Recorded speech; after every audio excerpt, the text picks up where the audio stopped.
All right, Fox News alert. The redacted affidavit prompting the FBI Mar-a-Lago raid is released. Well, with a lot of black ink. This, as it's revealed, the National Archives was willing to let Trump send his letters with Kim Jong-un through FedEx. Here to weigh in, Buck Sexton, the co-host of the Clay Travis and Buck Sexton show, and a former CIA intelligence officer and a longtime friend of mine. Go back quite a ways, Buck. Over a decade now, man. We're getting old. That's right. What do you look at this? I think the number's like 55-60% of the affidavit is redacted. What are your thoughts? I said in advance of it on radio, that's what we're going to see. This essentially lays out the basis, the evidentiary basis for what we were already told through reporting, right? It tells us, well, there were documents and it gives us the timeline. So it's an affirmation, I think, of what we knew. But the redactions were always going to be in there because, one, there's no advantage in them showing it to us. Two, there's the possibility that people would read them and say, well, hold on a second, that doesn't seem like it's sensitive enough. Or three, if it was really sensitive, why are you showing stuff to the entire world that obviously is highly classified, even if you're just describing the level of classification and some of the basic ideas behind it?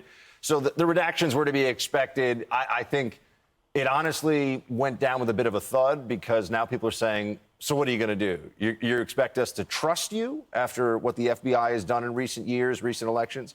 You're going to just black out a bunch of lines and say, this is super secret. You got to just take our word for it. They're either going to prosecute Trump or people are going to say this was a massive blunder. Well, you made the transition well. You're asking us to fill in those redactions with trust in some cases now with the FBI. And we now know, according to Mark Zuckerberg of Facebook, that the FBI came to him prior to the release of the Hunter Biden story and said, we need you to be on the lookout for Russian disinformation. Now, did they talk about this story specifically? Zuckerberg can't remember. But this should be screaming from every, you talk about black ink, from every newspaper. This is massive. This is a huge story. Again, I think it affirms what was known at some level through the reporting, but now we have the proof, right? Now no one can debate. This is a matter of fact. I have so many things. Will, on the one hand, why does the FBI think that policing disinformation is within their mandate? It absolutely is not. This notion that because there's some foreigners who say things on Facebook about our elections that aren't true or whatever, so the FBI should be intervening, and that's crazy to me. Also, has there ever been misinformation about an election that any government agency took action on that benefited Republicans and hurt Democrats? Somehow the answer is no. And in this case, they were telling everybody, watch out for the misinformation that was actually true. Right. So are they that bad at their jobs? I mean, I'll just tell you this. So I worked for some of the former senior intelligence officers, former CIA, NSA, the fancy three-letter agencies. They don't sound as fancy anymore these days, by the way. The brand is taking a hit, so it's good that I do other things.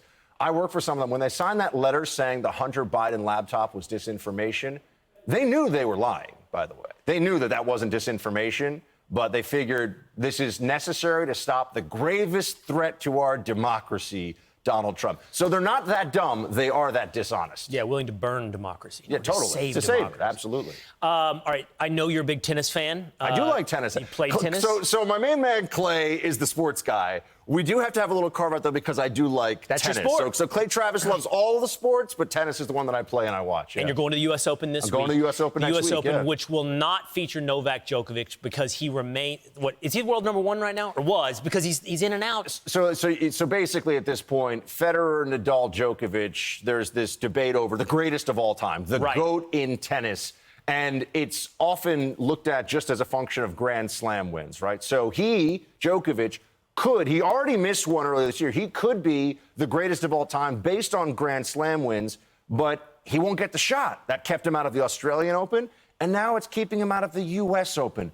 Because he's unvaccinated. Because he's unvaccinated. He won't get the shot. So this is beyond stupid, and everybody knows it, but we sit here, we're supposed to keep playing by these rules. Why? Because Fauci hasn't ridden off into the sunset and got his $10 million book deal for a book nobody's going to read. This is bizarre. No one will defend it, but I understand at this point, Will, I think there's a bitterness for so many of the people that push the policies who were wrong. They just want to make you obey anyway because they're not as smart as they thought they were. And they're pot committed to this insanity. I mean, absolutely. might as well write out the hand. It's now kind of like a religious belief. It's something along the lines of thinking that, Joe Biden is a good president or recycling is going to save the planet. It really is not based in reality. All right, the Clay Travis and Buck Sexton show, noon to 3 every day. Sir. Check it out. Thank you, Buck. Good to see you. I'm Steve Doocy. I'm Brian Kilmeade. And I'm Ainsley Earhart. And click here to subscribe to the Fox News YouTube page to catch our hottest interviews and most compelling analysis.